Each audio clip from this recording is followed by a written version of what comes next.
Bengal skip नहीं करेगी। महाराष्ट्र में भी लड़े, आपने देखा दिल्ली में तो हमारे दो कैंडिडेट थे, फौर रहमान साहब और हमारे जो दूसरे थे ताहिर हुसैन साहब मुस्ताबाद से, हम इलेक्शन लड़े। तो एमआईएम बंगाल में भी इलेक्शन लड़ेगी। काफी लोग ये सोच रहे थे कि एमआईएम खामोश बैठी इलेक्शन नहीं लड़ेगी, लेकिन ऐसा नहीं है। एमआईएम की हमारी मेंबरशिप चालू थी, हम लोग काम कर रहे थे, हमारे साथ सारे वर्कर्स काम कर रहे थे, और इसका ये नतीजा हुआ कि हम जब पंचायत इलेक्शन लड़े थे तो हम लोगों ने 60,000 करीब वोट लिया था मालदा से। मुर्शिदाबाद से हमने वोट लिया 32,000। पंचायत इलेक्शन में हमने 8 सीटें जीती वहां पर। उसके बाद हमने बड़गांव में इलेक्शन लड़ा था, आसनसोल में इलेक्शन लड़ा था, आप साउथ बंगाल में इलेक्शन लड़ा था। साउथ बंगाल में आपके हमारे जयनगर असेंबली है, वहां लड़ा, भगवान पश्चिम असेंबली वहां लड़ा। हर जगह 15,000 18,000 वोट मिले।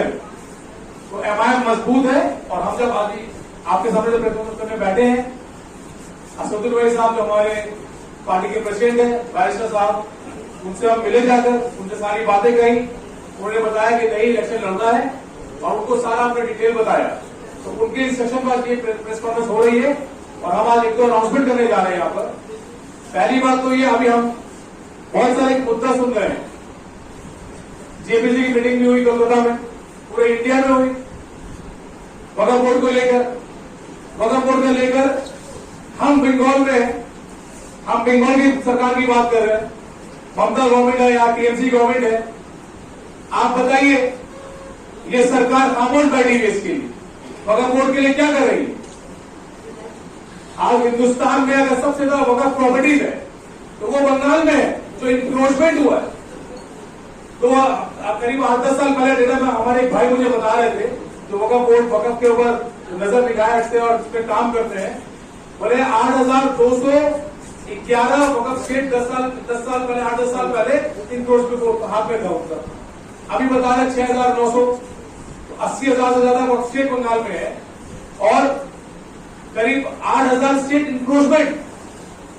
आज बीजेपी के खिलाफ लोग बोल रहे हैं, हम भी बीजेपी के खिलाफ, सब मतलब खिलाफ तो है बीजेपी, तो हम है उनके बिल के खिलाफ हम बोलते हैं। ट्रिपल तलाक का जब बिल पार्लियामेंट में आया तो हमारे देश के, हमारे बंगाल के जो एमपीज थे वो कहां मौजूद थे पार्लियामेंट में? 8 एमपी मिसिंग थे वहां पर। और असद साहब अपनी बेटी की शादी की, जिस दिन शादी थी उनकी बेटी को, उस दिन वहां मौजूद थे। तो वक्फ बोर्ड के बिल में वापस आते हैं। बंगाल की सरकार में जो वक्फ का जो स्टेटमेंट है, हम ये मानते हैं, हमारा ये मानना है कि वक्फ का स्टेट जो है सबसे ज्यादा कोई खाने वाले हैं तो गवर्नमेंट ऑफ वेस्ट बंगाल है। सबसे ज्यादा टीएमसी नेता खा है उसको। आप बताइए, 2,595 वक्फ स्टेट है जहां हम बैठे हैं, जिस जगह पर, यहां पर हाईकोर्ट से लेकर फोर्ट विलियम तक, ये सारा वक्फ स्टेट है। विधानसभा वक्फ स्टेट में आती है, फोर्ट विलियम वक्फ स्टेट में है, आपका ये सामने ईडन गार्डन वक्फ स्टेट में है, आपका हमारा गवर्नर वक्फ स्टेट में है। आप बताइए मुझे एक बात, वक्फ स्टेट में जगह ये सारे कब्जा इंक्रोचमेंट में रखते हैं, और इसका रेट कितना देते हैं? 169। इतनी बड़ी जगह। सरकार को अगर वोट चाहिए टीएमसी गवर्नमेंट का, हम आवाम के बीच में जाएंगे इस बात को लेकर। हर मालदा में, मुर्शिदाबाद में, रायगंज, दिनाजपुर, उत्तर दिनाजपुर, दक्षिण दिनाजपुर, बसीरहाट, सब जगह जाएंगे और बताएंगे सरकार को ये, अगर मुसलमानों का वोट चाहिए, दलितों और आदिवासी का वोट चाहिए, तो सरकार को वक्फ बोर्ड के बारे में बताना पड़ेगा कि कितना वक्फ बोर्ड के हिसाब में कितना पैसा था, कहां खर्च कर रही है। वक्फ बोर्ड के 2500 हमारे इमाम मौलाना को देते, अभी 3,000 कर दिए। ये वक्फ बोर्ड का पैसा गवर्नमेंट, इससे सरकार, वक्फ बोर्ड सरकार चल रही है बंगाल में, तो इसका हिसाब देना पड़ेगा। दूसरी बात, 150 से ज्यादा पार्कशीट वक्फ की स्टेट वक्फ की है properties, according to Waqf law, कि आप 6 महीने से ज्यादा उसको रख नहीं सकते अपने पास, लेकिन सालों साल से चल रहा है और कोई पूछने वाला भी नहीं। तो एमआईएम, असदुद्दीन साहब को हमने वक्फ के बारे में पूरा बताया कि चूंकि वक्फ का बिल पार्लियामेंट में आया है, सरकार के द्वारा, केंद्र सरकार द्वारा रखा गया है, तो असद साहब इस मुद्दे पर सारी बात सुने हैं और उनको हमने सब बताया डिटेल वक्फ के बारे में। तो इंशाअल्लाह वो इसके बारे में बात करेंगे। दूसरी बात, बंगाल गवर्नमेंट, आज 2011 का सेंसस है, 33% बोलते हैं मुस्लिम है यहाँ पे बंगाल में। हमारा स्टैंड है, अगर सेंसस अभी करवाएंगे पॉपुलेशन का तो 40% ज्यादा आएंगे मुसलमान बंगाल में। हमारे लोगों ने केस करे, सरकार बन रही मुसलमान के वोट लेकर, सरकार बन रही हमारे वोट लेकर, लेकिन हमारे लिए कोई भी काम नहीं। आज मुर्शिदाबाद में एक भी यूनिवर्सिटी नहीं है। हम जब अगर आवाज उठाए यहाँ पर बंगाल में, हमारे बैरिस्टर साहब आवाज उठाया सब साहब, तो एक इधर आगे हम शिलान्यास कर दिया, यहाँ पर एक इंस्टीट्यूट बनेगा, यूनिवर्सिटी बनेगा। मुर्शिदाबाद के लोग कब से लड़ रहे हैं, हम आजाद हुए 70 साल हो गए, लेकिन मुर्शिदाबाद के लोग आज तक इसके यूनिवर्सिटी की लड़ाई कर रहे हैं। ये कौन करेगा? तो हम जानते हैं ये दुर्नीति है। आज बंगाल में बीजेपी कदम बढ़ा रही है। आज जब सीपीएम गवर्नमेंट थी, गवर्नमेंट यहाँ पर थी, तो कितने आरएसएस के ऑफिस थे यहाँ पर, और आज कितने क्लास में माध्यमिक के बोर्ड चलते हैं, मोहन बाबा 10 दिन यहाँ स्टेटमेंट देते हैं, यहाँ जलसा करते हैं। अल्फाज का जो अल्फाज नहीं इस्तेमाल, जो संविधान निधार वो इस्तेमाल करते हैं बीजेपी के लोग। शुभेंदु अधिकारी यहाँ के जो है वो ममता गवर्नमेंट के चेले ही तो है। शुभेंदु अधिकारी कौन है? चेले ही तो है ममता के। पहले ममता में अभी बीजेपी में है, पहले वो सेकुलर थे, अभी सेकुलर नहीं है। उनकी जबान सुने, वो क्या अल्फाज इस्तेमाल करते हैं। कोई भी केस बुक नहीं होता उनके ऊपर। हमारे पार्टी के लोग खड़े होते हैं, उनका केस बुक होता है। जो मुस्लिम अभी जो रेल में जो केस हुआ रिजाउल करीम साहब के साथ, जो शमशेरगंज के फरक्का के जो लेडीज लोग उनको लगाया कैमरा, जो आपको सबको बताए तो, और हाई केस है बंगाल में। मुफिकुल इस्लाम साहब, आप बताइए उसके लिए कितना गलत अल्फाज इस्तेमाल करते हैं, कोई केस नहीं होता। और उस केस, और जब ये उजागर हमारे जो सोशल मीडिया वाले लोग हैं, जो हमारे मुर्शिदाबाद के और भी दूसरे स्टेट, हमारे बंगाल स्टेट के हैं, अगर वो लोग हमारे वीडियो चलाते होंगे तो केस करते हैं। गवर्नमेंट केस कर रही है हमारे सोशल मीडिया के लोगों पर, तो ये केस मुद्दे उठा रहे हैं। तो हमारा मानना यही है कि बंगाल में अगर हुकूमत है तो वो मुस्लिम वोट 90% मुस्लिम वोट से हुकूमत है। हम एमआईएम पुरजोर तरीके से बंगाल में इलेक्शन लड़ेगी। हमारी तैयारी 294 सीट पर है, कितने में लड़ेंगे पता नहीं। हम जहां मजदूर है वहां लड़ेंगे। और हम आज एक मेंबरशिप का अनाउंसमेंट भी करने वाले हैं। All West Bengal membership missed call हमारा चालू होने वाला है। तो हमारे को ये हमारे जो और जो लोग हैं, हमारे पार्टी के जो जिम्मेदार है, वो अपनी बातें रखेंगे आपके सामने, जो बंगाल में जो हालात है उसके ऊपर, कानून के ऊपर, और उसके बाद हम अपना मेंबरशिप चालू करें मिसकॉल वाला। तो आप सबसे यही अपील है कि आप लोगों के माध्यम से सरकार से ये बात पहुंचाना चाहते हैं कि वक्फ बोर्ड का जो हिसाब है वो हिसाब भी दे। जो लक्की भंडार सरकार दे रही है, सरकार हमारी बंगाल की 6.5 लाख करोड़ बोले घाटे में है, वर्ल्ड बैंक से कर्जा ले रही है। वो कर्जा किस पे आएगा? हमारे पर आएगा, आम जनता पे आएगा। तो हमारे जैसे मुर्शिदाबाद मालवा में पानी का इश्यू है, आर्सेनिक पानी पिला रहा है, वहां पर सही से यूनिवर्सिटी नहीं है, कॉलेजेस नहीं है, अच्छे हॉस्पिटल नहीं है। हम हर मुद्दे पे बात करेंगे। हमारी कॉन्फ्रेंस अभी आज शुरू हुई है, हम आवाम के बीच में जाकर बात करेंगे। बस ये आज की शुरुआत कर रहे हैं हम लोग, और आगे बात भी करेंगे, लोगों के बीच में भी रहेंगे, हर बंगाल हर डिस्ट्रिक्ट में जाएंगे और हर मुद्दे पर हमारे बात सरकार से बात करेंगे, और जो हमारे जो सरकारी नुमाइंदे उनसे ही बात करेंगे कि पश्चिम बंगाल में हो क्या रहा है और होना क्या चाहिए। पश्चिम बंगाल में दीदी बोलती तो कुछ और है, लेकिन जब फील्ड पे आप जाइएगा तो आपको नजर कुछ और आएगा कि दीदी जो बोल रही है क्या वो सही बोल रही है, या जो वो बोल रही है वो क्या अपने स्टेटमेंट के ऊपर चल रही है। ऐसा नहीं है, क्योंकि सच्चाई ये है कि ऑल इंडिया तृणमूल कांग्रेस और राज्य की मुख्यमंत्री ममता बनर्जी जी पश्चिम बंगाल के लोगों को बेवकूफ बनाने की काम कर रही है, स्पष्ट लैंग्वेज में बेवकूफ बनाने की काम कर रही है। अगर राज्य की मुख्यमंत्री ममता बनर्जी जी वे लोगों को बेवकूफ बनाने की काम ना करती तो ऐसे सैकड़ों उदाहरण है हमारे पास, जो मैं आपके सामने रखकर ये प्रूव कर सकता हूं कि तृणमूल कांग्रेस और भारतीय जनता पार्टी दोनों एक ही सिक्के के दो पहलू हैं। 2021 में आसनसोल में एक सभा को संबोधित करते हमारे प्रेसिडेंट बैरिस्टर असदुद्दीन अवैसी साहब ने कहा था कि भारतीय जनता पार्टी और तृणमूल कांग्रेस ये दोनों एक ही सिक्के के दो रुख हैं, ये सही मानों में एक दूसरे के भाई बहन है। अब ये भाई बहन कैसे, ये मैं प्रूव करता हूं आपको।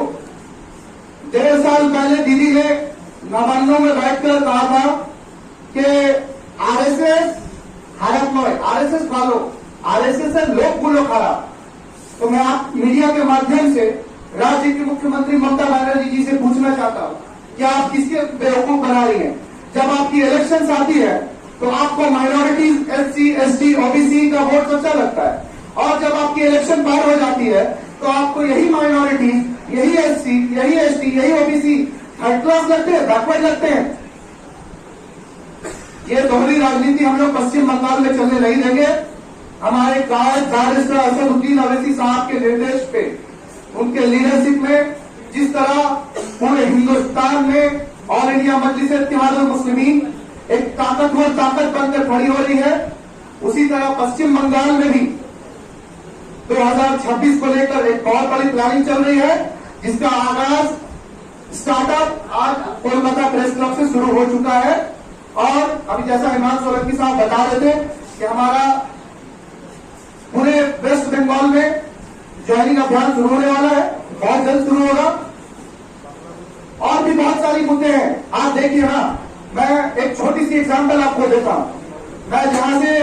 मैं जिस डिस्ट्रिक्ट से आता हूं, पश्चिम बर्धमान माइनिंग का सबसे बड़ा एक बेल्ट है वेस्ट बंगाल का।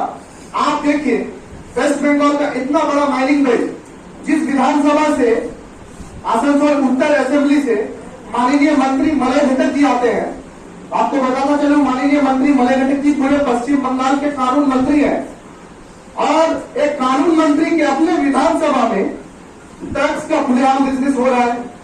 एक कानून मंत्री का अपना जिला पश्चिम बर्धमान में इलीगल एक्टिविटीज इतनी बढ़ी हुई है, चाहे वो इसको बोलिए, स्टील अथॉरिटी ऑफ इंडिया बोलिए, ईसीएल बोलिए, इलीगल सैंड ट्रैफिकिंग बोलिए। अभी आपको 2 दिन पहले की बात बता रहा हूं, पुष्पा स्टाइल में सैंड ट्रैफिकिंग की चोरी हो रही है। बड़ी गाड़ी से हम लोगों ने आंदोलन किया, प्रोटेस्ट किया, बड़ी गाड़ी से चोरी बंद हो गई, तो अब पुष्पा स्टाइल में चोरी हो रहा है।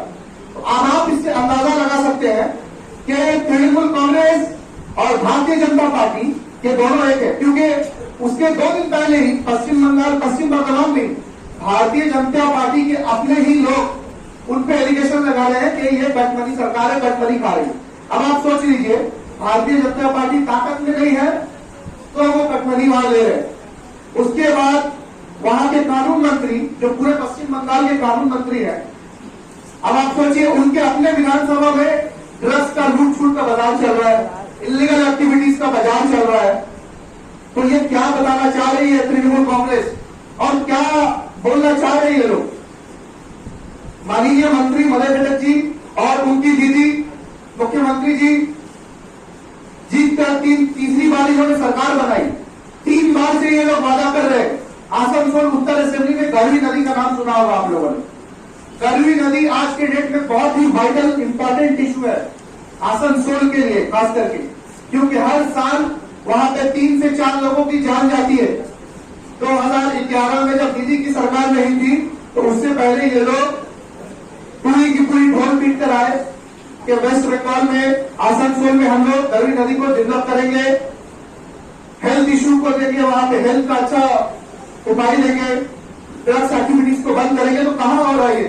जितना परसेंटेज पहले था उससे परसेंटेज बहुत ज्यादा बढ़ चुका है आज। तो आप मीडिया के माध्यम से मेरी ये सवाल राज्य के मुख्यमंत्री ममता बनर्जी और उनके लीडर्स लोगों से यही है कि आप माइनॉरिटीज की वोट्स तो ले रहे हैं, आप उनका हक कब अदा करेंगे? आप एससी, एसटी, ओबीसी माइनॉरिटीज को क्या सिर्फ वोट बैंक बनाकर यूज करेंगे? अगर आप वोट बैंक बनाकर यूज करना चाहते हैं तो स्पष्ट तौर पे बोलिए माइक पे कि हम माइनॉरिटीज, एसटी, ओबीसी को सिर्फ और सिर्फ वोट बैंक बनाकर यूज कर रहे हैं। अन्यथा आप लोगों को जो गुमराह कर रहे हैं, पश्चिम बंगाल के लोग ये समझ चुके हैं, वेस्ट बंगाल के लोग ये समझ चुके हैं कि तृणमूल कांग्रेस और तृणमूल कांग्रेस के लीडर पूरे पश्चिम बंगाल में लोगों को गुमराह कर रहे हैं, बेवकूफ बना रहे हैं। ये बोलते कुछ है, करते कुछ है। एक बंगला में कहा होता ना, सौ ढोपे चौक, तो बस ये ढाप का चौक खिला रहे। तो ये ढाप का चौक चलने नहीं देंगे बंगाल में। बैरिस्टर असदुद्दीन अवैसी साहब के लीडरशिप में पूरे पश्चिम बंगाल में एमआईएम का प्लानिंग चल रहा है। 4 सालों तक पश्चिम बंगाल एमआईएम ने साइलेंट तरीके से मेहनत की। 294 विधानसभा में हम इसका रिजल्ट आपको 2026 में देकर आज इस प्रेस क्लब में इन्हीं बातों को बोलकर मैं आप मीडिया के सामने अपनी बातों को खत्म करता हूं। इसके बाद আজকের প্রেস ক্লাবে আগত সমস্ত মিডিয়া কর্মীদেরকে স্বাগত জানিয়ে অল ইন্ডিয়া মজলিসে ইত্তেহাদুল মুসলিমিনের পক্ষ থেকে সমস্ত মিডিয়া এবং বিশেষ করে পশ্চিম বাংলার সমস্ত নাগরিকদের জন্য কিছু বার্তা। সম্মানিত মিডিয়া সদস্য, সর্বপ্রথম আপনাদেরকে আমরা অবগত করাবো যে অল ইন্ডিয়া মজলিসে ইত্তেহাদুল মুসলিমিন যার সুপ্রিমো ব্যারিস্টার আসাদউদ্দিন ওয়াইসি, যার কাজ ভারতীয় সংবিধানকে অক্ষুণ্ণ রাখা, এক ব্যারিস্টার যিনি ভারতীয় সংবিধানকে গুছিয়ে সাজিয়ে ভারতীয় নাগরিকদের দিয়ে গিয়েছেন ডক্টর ভীমরাও আম্বেদকর। আর স্বাধীনতার পরে এই দ্বিতীয় ব্যারিস্টারকে আমরা দেখছি যিনি আম্বেদকরের দেওয়া সংবিধানকে অক্ষুণ্ণ রাখতে নিজের গাড়িতে, নিজের বুকে, নিজের মাথায় গুলি খেতেও প্রস্তুত থাকেন। তিনি হচ্ছেন ব্যারিস্টার আসাদউদ্দিন ওয়াইসি সাহেব। সম্মানিত সুধী, তানারি আহ্বানে বা তানারি আদেশে আজ আমরা প্রেস ক্লাবের এই প্রেস মিট আহ্বান করেছি, যেখানে আমরা পুরো রাজ্যবাসীকে অবগত করাতে চাইছি যে কামিং 2026 অ্যাসেম্বলি ইলেকশনে AIMIM অল ইন্ডিয়া মজলিসে ইত্তেহাদুল মুসলিমিন তার পরিপূর্ণ শক্তি দিয়ে লড়াই করবে ইনশাআল্লাহ। AIMIM जिंदाबाद जिंदाबाद जिंदाबाद बैरिस्टर असादुद्दीन ओवैसी साहब जिंदाबाद जिंदाबाद जिंदाबाद। एक बात और आप लोगों को ध्यान में रखना है, जो सवाल आप लोग बार बार पूछते हैं कि आप इलेक्शन में कॉन्टेस्ट करेंगे तो बीजेपी को फायदा मिलेगा। मैं आप लोगों को साफ साफ कहना चाहता हूं कि rotten question has to be removed from your mind, my brothers. এটা একটা পচা প্রশ্ন, এই পচা প্রশ্ন আপনারা করবেন না, কারণ এই প্রশ্ন আপনারা অন্য কোন পার্টির ব্যাপারে করেন না। যখন টিএমসি পশ্চিমবঙ্গ ছেড়ে আসামে চলে যায়, ত্রিপুরায় চলে যায়, গোয়াতে চলে যায়, তখন আপনারা প্রশ্ন করেন না।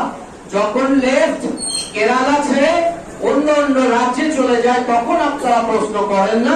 যখন কংগ্রেস সমস্ত জায়গায় লড়ে লড়ে অন্য আঞ্চলিক পার্টিদেরকে ঘোড়া ডুবিতে পরিণত করে বিজেপিকে তুলে আনে, তখন আপনারা এই প্রশ্ন করেন না।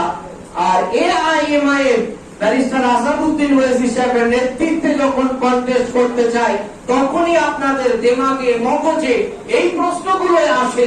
ওই জন্য এটা একদম পরিষ্কার যে এই প্রশ্নটা হচ্ছে একটি রোটেন কোশ্চেন। এই কোশ্চেন আপনারা করবেন না, কারণ কোন পার্টি যখন নিজেদেরকে মজবুত করতে চায়, কার লাভ হলো কার ক্ষতি হলো সেটা সে দেখে না, বরং নিজের কতটা লাভ হলো সে সেটাই দেখে। আমরা ভারতীয় সংবিধানকে অক্ষুণ্ণ রাখতে আগামী 2026 অ্যাসেম্বলি ইলেকশন অল ইন্ডিয়া মজলিস ইত্তেহাদুল মুসলিমিন পশ্চিমবঙ্গের সমস্ত সিটে টার্গেট রেখেছে। বাকি কোন কোন সিট ফাইনাল অ্যানাউন্সড হবে এটা আপনারা ভোটের কাছাকাছি জানতে পারবেন। তৃতীয় কথা আপনাদেরকে আমরা বলতে চাই যে আমাদের রাজ্যে বিজেপির এই যে আস্ফলন, বিজেপির যে এত বাড়বাড়ন্ত কার কালে হয়েছে? আমরা ইতিহাসে যাই, এর পূর্বের কাল ছিল আরেকজনের, তার পূর্বের কাল ছিল আরেকজনের, আর আজকে কাল একজনের।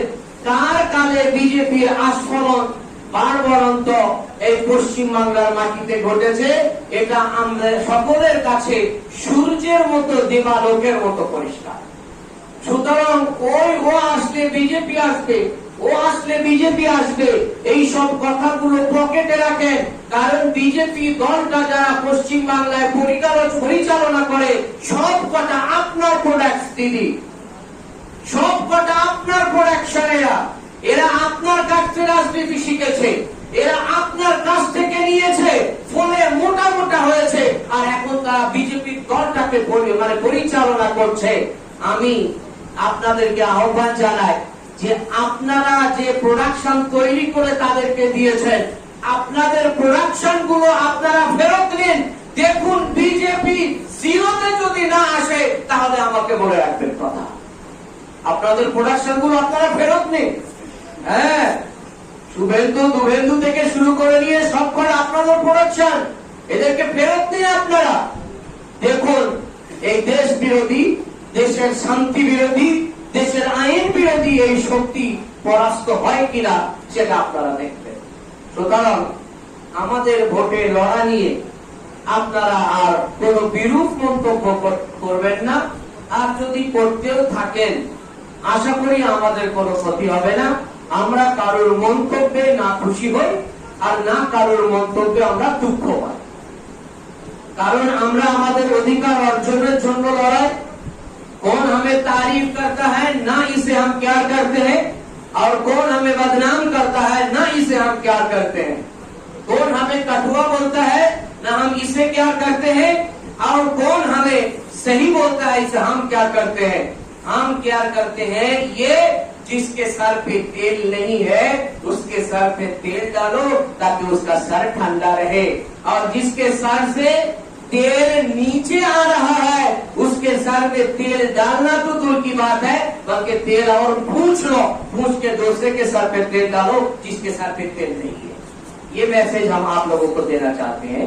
और चौथी बात क्या करना खत्म करूंगा, हम मिस्ड कॉल अलर्ट मेंबरशिप चालू करेंगे, उसका अनाउंसरी और उसका इनॉग्रेशन हमारे वेस्ट बंगाल कोर कमेटी के लीडर जनाब इमरान सोलंकी साहब करेंगे। उससे पहले मैं एक दो बातें आप लोगों को कहना चाहता हूं जो मीडिया हजरत यहाँ पर तशरीफ लाए हैं, कि हमारी ये इनॉग्रेशन की वीडियोस आप लोग वेस्ट बंगाल के कोने कोने में इसको शेयर कीजिए, ताकि लोग इसमें एक मिस्ड कॉल मार के हमें बताए कि हम आपके साथ हैं, हम आपके साथ हैं, अपनी मौजूदगी का इजहार करें। फिर देखिए AIMIM वेस्ट बंगाल टीम कैसे मैदान में लड़ाई करती है। इस बात पर मैं अपनी बातों को खत्म करना चाहता हूं। वेस्ट बंगाल AIMIM जिंदाबाद, बैरिस्टर असदुद्दीन वैसी साहब जिंदाबाद, कुल हिंद मजलिस इत्तेहादुल मुस्लिमीन जिंदाबाद। Thank you so much.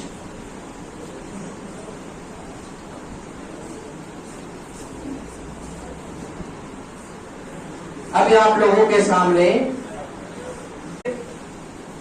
আমাদের রাজ্য নেতা ইমরান সোলাইনি সাহেব বলেছেন আমাদের মিস কল মেম্বারশিপ রাজ্যে উনি চালু করবেন এবং খুব দ্রুতই চালু করবেন। এ ব্যাপারে আমাদের বাংলার যত MIM কর্মী রয়েছেন তাদের কাছে সুস্পষ্ট বার্তা পৌঁছে গেল। আপনারা শুধু একটা মিস কল দিলেই অল ইন্ডিয়া মজলিসে ইত্তেহাদুল মুসলিমিনের মেম্বারশিপ গ্রহণ করতে পারবেন। এটা বিশেষ করে বাংলার অল ইন্ডিয়া মজলিসে ইত্তেহাদুল মুসলিমিনের যত কর্মী মেম্বার আছেন তাদের জন্য এটা একটা বিশেষ সুখবর। পাশাপাশি আজ এই মিডিয়া বন্ধুদেরকে আমি অনুরোধ করব, এই মিডিয়া হচ্ছে আমাদের দেশের চতুর্থ স্তম্ভ। মাঝে মধ্যেই আমি নাম বলবো না, কিছু মিডিয়া মিথ্যা খবর প্রচার চালাচ্ছে। এগুলো হয়তো আপনারা দেখেছেন। এ ব্যাপারে আমি আপনাদেরকে অনুরোধ করব, যারা এই ধরনের মিথ্যাচার খবর পরিবেশন করছেন অবশ্যই এটা বন্ধ করবেন। কারণ দেশে আপনাদের জন্য একটা বিশাল বড় ভূমিকা পালন করে। আপনাদের একটা বার্তায় মানুষের মধ্যে অনেক কিছু প্রভাব বিস্তার করে। তাই আমার তরফ থেকে অর্থাৎ অল ইন্ডিয়া মজলিসে ইত্তেহাদুল মুসলিমিনের পক্ষ হইতে এটা আমি অনুরোধ করছি। পাশাপাশি 2026 নির্বাচন সামনে রেখে আমরা কুচবিহার থেকে শুরু করে কুচবিহার, উত্তর দিনাজপুর, দক্ষিণ দিনাজপুর, মালদা, মুর্শিদাবাদ, নদিয়া, বহরমপুর, বর্ধমান, পশ্চিম বর্ধমান, পূর্ব বর্ধমান, উত্তর 24 পরগনা, দক্ষিণ 24 পরগনা, হাওড়া, উলুবেড়িয়া, আমরা সমস্ত কেন্দ্রে লড়াই করার চিন্তাধারা রাখছি। এক্ষেত্রে আমাদের অল ইন্ডিয়া মজলিসে ইত্তেহাদুল মুসলিমিনের যত কর্মী আছেন তারা নিজ নিজ এলাকায় দায়িত্ব নিয়ে দলের প্রচারে ঝাঁপিয়ে পড়ুন, দিকে দিকে আওয়াজ তুলুন। ব্যারিস্টার আলা রাসাদুদ্দিন ওয়াইসি সাহেব জিন্দাবাদ, AIMIM जिंदाबाद। अभी हमारे सोशल मीडिया जो स्टार हैं, विधानसभा इलेक्शन 2026 की तैयारी में हम लोग यहाँ आए हैं। और सच बात तो ये है कि ममता बनर्जी जी की नींद काफी हराम हो चुकी होगी, इसलिए क्योंकि हरियाणा में, महाराष्ट्र में और दिल्ली में इंडिया अलायंस वाले हार गए हैं और बीजेपी जीत गई। लेकिन ममता बनर्जी को बीजेपी के जीतने से उतनी टेंशन नहीं होगी जितनी टेंशन वेस्ट बंगाल में एमआईएम के हलचल से होगी। और इसके पीछे एक बहुत बड़ा रीजन है, क्योंकि ये जो India alliance so called secular party है, इनका जो वोट बैंक है ये माइनॉरिटीज है, मेजोरिटी इनको वोट नहीं कर रहा। तो मैं ममता बनर्जी जी से कहना चाहूंगा कि हम लोग वेस्ट बंगाल में एमआईएम वाले किसी को हराने या जिताने नहीं आए, बल्कि हम एआईएमआईएम के लोग वेस्ट बंगाल में सिस्टम को ठीक करने के लिए आए हैं। वो कौन सा सिस्टम? वो सिस्टम है खराब स्कूल को ठीक करने के लिए, वो सिस्टम है खराब हॉस्पिटल को ठीक करने के लिए, स्कूल को ठीक करने के लिए और इंस्टीट्यूट को ठीक करने के लिए। आज हैदराबाद में ओवैसी साहब के नाम से हॉस्पिटल चलता है, Owaisi school of excellence, Owaisi hospital. और आप जाकर देखेंगे प्राइवेट स्कूल और प्राइवेट हॉस्पिटल से बेहतर है उनका इंफ्रास्ट्रक्चर। तो हम एमआईएम वालों का मकसद क्या है वेस्ट बंगाल में चुनाव लड़ना या फिर वेस्ट बंगाल का एमआईएम का वेस्ट बंगाल में प्रचार करना? क्योंकि हम लोग वेस्ट बंगाल में चितरंजन जैसे घटिया हॉस्पिटल को ठीक करना चाहते हैं। ESI जैसे ऐसा हॉस्पिटल ऐसा लगता है कि कोई पुराना राजा रजवाड़ा की हवेली है, यहाँ से जाली वहां से जाली। ना आज वेस्ट बंगाल के किसी हॉस्पिटल में बेड अच्छे हैं, ना ही वहां कोई संसाधन अच्छे हैं, लोगों को अच्छा इलाज नहीं मिल रहा। और अगर गवर्नमेंट स्कूल की बात करें तो आज अफसोस की बात है कि ममता बनर्जी जब से सीएम बनी है एक इंग्लिश मीडियम स्कूल खोलने का औकात नहीं हुई इनकी।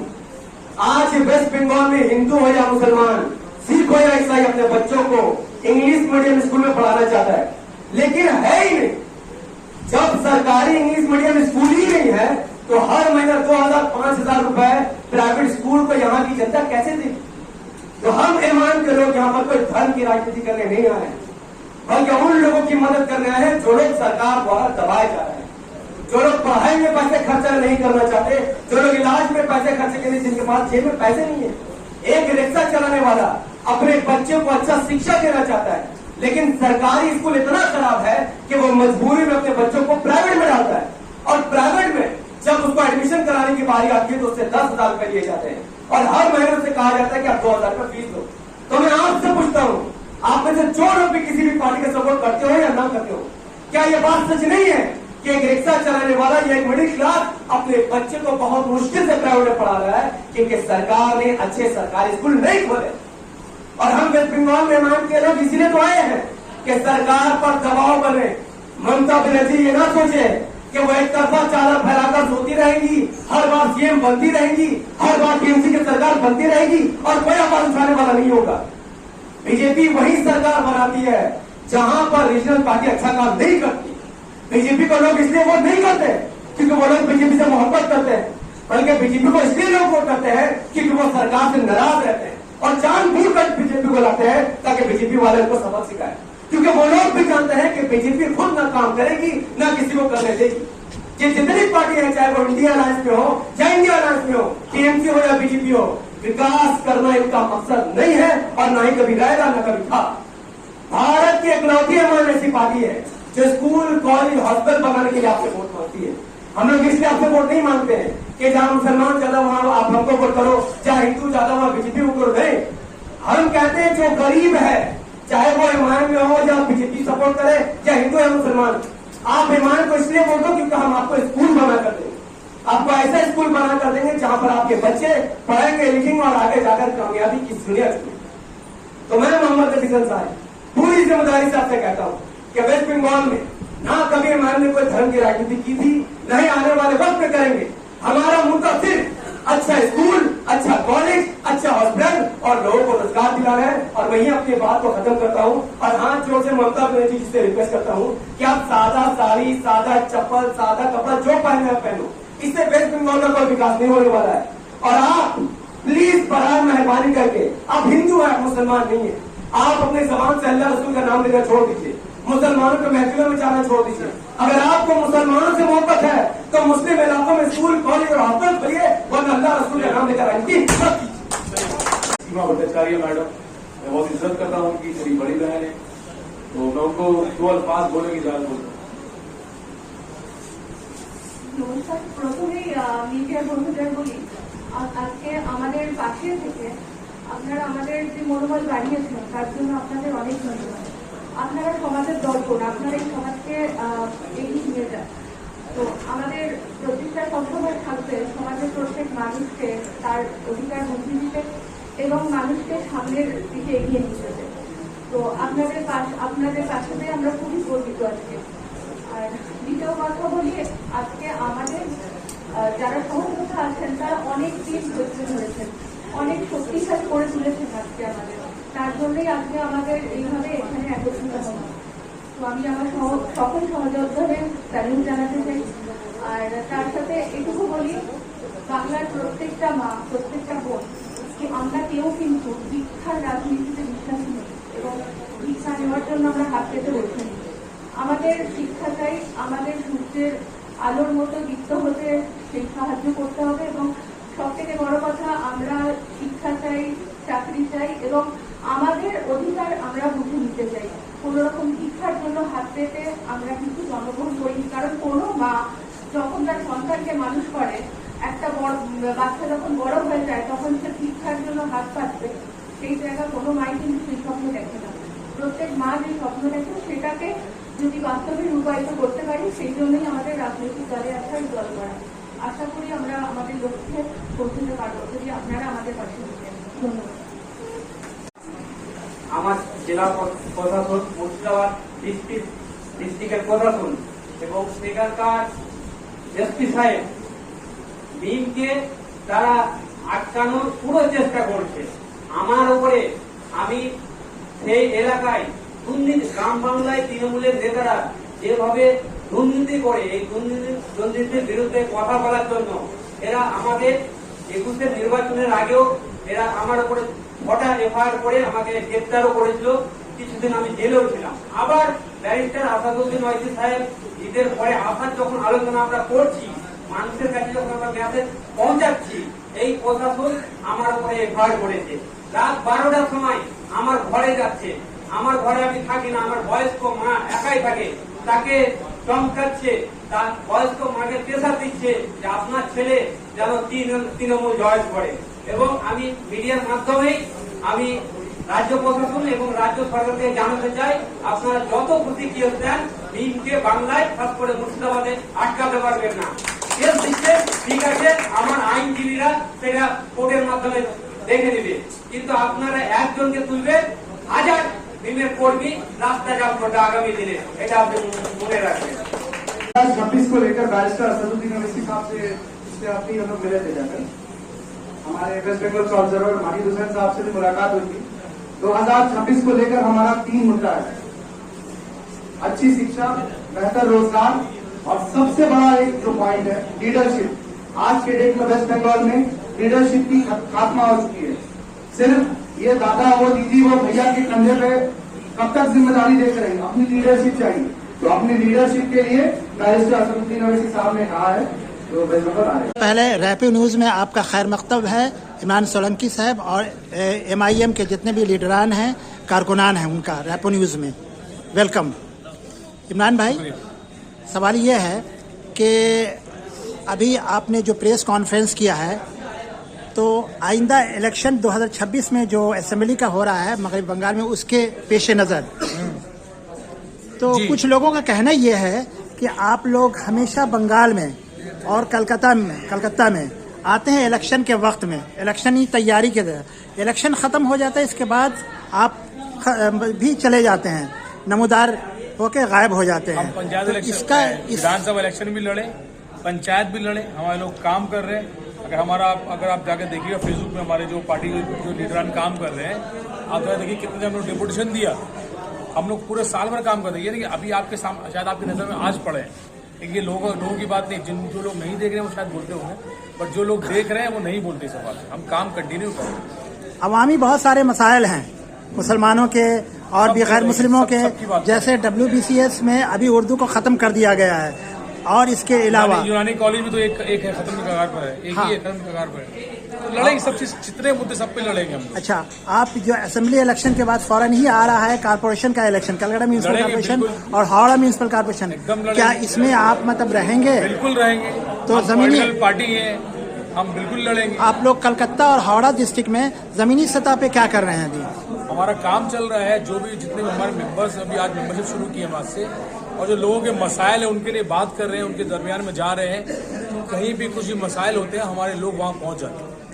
तो आप लोगों से अगर पार्टी के सिलसिले में अगर राब्ता कायम किया जाए, कांटेक्ट किया जाए, तो क्या कांटेक्ट नंबर रहेगा इसका? हमारे बहुत सारे नंबर है, आप फेसबुक में देख सकते हैं। हमारे अभी मेंबरशिप भी शुरू हो गई, आपको मिस कॉल वाला। तो वो मिस कॉल मेंबरशिप आप जरा बताएं। 7941055774 क्या है नंबर? ये रहा 7941055774।